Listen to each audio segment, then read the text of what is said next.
Although conspiracy theories are commonly seen as denying actual history or reality itself, these hypotheses can be viewed as an attempt to make sense of actual events that seem to be connected. In particular, they approach such patterns by suggesting the influence of multiple persons or organizations upon negative events or situations. Some may not be warranted, but those who believe in such grand schemes are largely characterized as foolish at best and mentally unbalanced or dangerous at worst.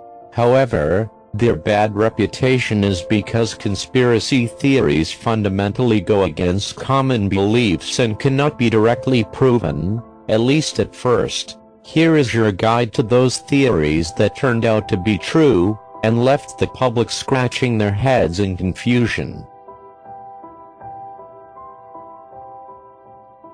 5. The U.S. government illegally spies on its own citizens. Another long-dismissed conspiracy theory is the notion that the National Security Administration (NSA) illegally eavesdrops on its citizens. While this particular theory has a long history, it gained new life after the events of 9/11 and a push by government agencies to monitor all communication to prevent terrorist acts. As the Director of National Intelligence recently revealed, the surveillance state is incredibly robust. As the Snowden documents also show, multiple programs, institutions, and companies constantly monitor cell phone, email, and other communication records. The scope of government surveillance is now far beyond the wildest dreams of most conspiracy theorists. However, constant data collection does not have clear benefits. In 2014, The Washington Post reported that almost 90% of data collected by NSA surveillance was unrelated to terrorism. At the same time, the American Civil Liberties Union (ACLU) filed a lawsuit claiming that this surveillance violates the Fourth Amendment right to privacy and First Amendment rights to free speech and association. Furthermore, collecting every possible piece of data is basically self-defeating. Not only are financial costs hefty, but, even when information like Syria's use of chemical weapons comes to light, the USA cannot necessarily intervene. The greatest cost, though, is the loss of privacy, freedom, liberty, and mutual respect that should hold a society together. These are not isolated instances of government abuse. Much like the Tuskegee experiment, prisoners, soldiers, and mental health patients in Guatemala were deliberately infected with syphilis by their government in order to test antibiotic treatments. At base, the government is made up of imperfect and fallible human beings like any social institution. We must hold them to clear standards and regular evaluations to prevent injustice from occurring. At the same time, be careful what you dismiss. The next time that you hear a seemingly delusional conspiracy theory, take the time to investigate before you decide that it's too impossible to be true. Otherwise, you might regret it.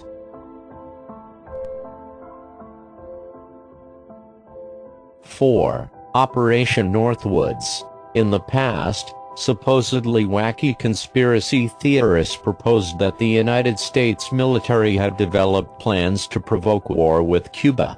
For a long time, the theories seemed outlandish, at least until Congress passed a law in the 1990s to make records surrounding President John F. Kennedy more transparent. As it turned out, Chairman Lyman Lemnitzer led the military Joint Chiefs of Staff in drawing up and approving just such a plan. In the early 1960s, they developed a detailed guide for a wave of terrorist actions that would build support for a war against their communist neighbor. Citizens would be bombed and shot in the street. A Cuban aircraft would shoot down a plane of college students. Boats of refugees would sink in the Gulf of Mexico. Other plans also included the explosion of a U.S. ship in Guantanamo Bay and the apparent murder of astronaut John Glenn mid-flight, with Cubans and Fidel Castro taking the blame. This plan to oust Castro by building public and international support never came to be. After presenting the plan to Defense Secretary Robert McNamara in March of 1962, President Kennedy would tell Lemnitzer 3 days later that there was no way that force could be used to take Cuba. Shortly thereafter, Lemnitzer himself was shifted to another job.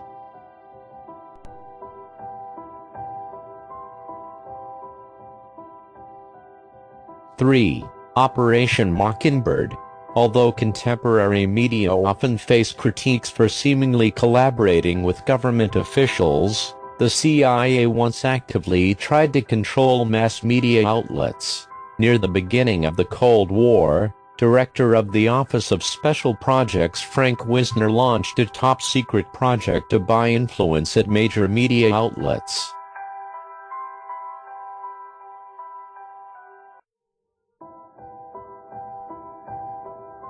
He specifically established Mockingbird based on directions from above to craft an organization to engage in sabotage, propaganda, and subversion of hostile states through domestic and foreign media. Wisner would then enlist journalists and news organizations, including current figures like Philip Graham, publisher of The Washington Post. In effect, they would become veritable spies and propagandists. Agents held posts at ABC, NBC, CBS, the Associated Press, Reuters, Hearst newspapers, and other key players in news media. By the 1950s, the CIA had a vast network of agents at America's most prominent news organizations, businesses, and universities. It was only in the 1970s that Rolling Stone and the New York Times reported on the overlap between the CIA and prominent news organizations. A congressional report followed in 1976 that documented the CIA's reliance upon networks of several hundred foreign individuals around the world for intelligence and influence upon public opinion through propaganda. Although Mockingbird was publicly halted, many believe that the program continues to this day.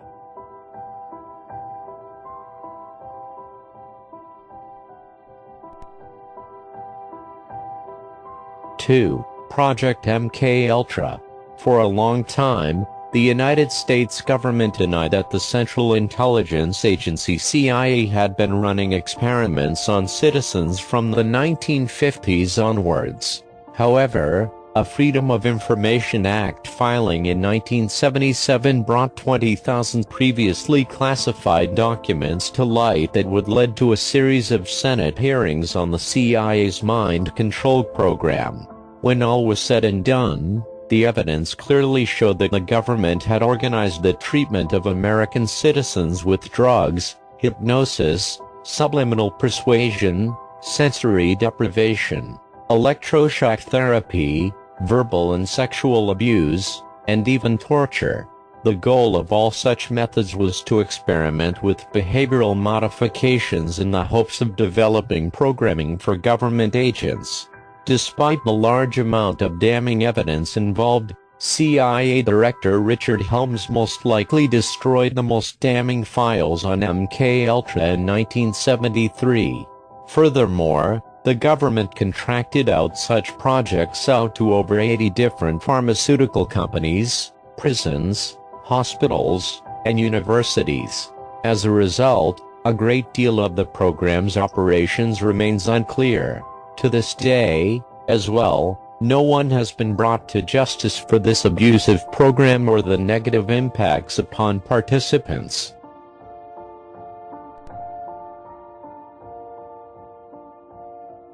(1) The Tuskegee Syphilis Experiment. In 1932, the United States Public Health Service and Tuskegee Institute began the Tuskegee study of untreated syphilis in the Negro male to record the natural history of syphilis and analyze differences between black and white men.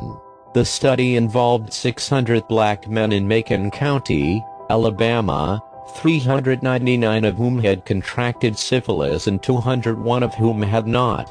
It was supposed to last only 6 months, but would go on for 40 years, during which the men were merely told that they had bad blood. Participants received 3 medical exams, meals, and burial insurance, but they were never told that they had syphilis and were never treated for it. Many discovered their illness after registering for the draft in World War II, but they were still denied penicillin or an exit from the study. In 1972, the Associated Press published a story that led to public outcry and the appointment of an ad hoc advisory panel that found the study ethically unjustified. The study ended and was followed by a class action lawsuit that was settled out of court for $10 million in lifetime medical benefits. For many, it was too late. By the 1970s, only 128 of the original 399 still lived, while 49 wives and 19 children had also contracted the disease. Despite a presidential apology, the Tuskegee experiment remains a powerful symbol of American racism and government abuse of the poor.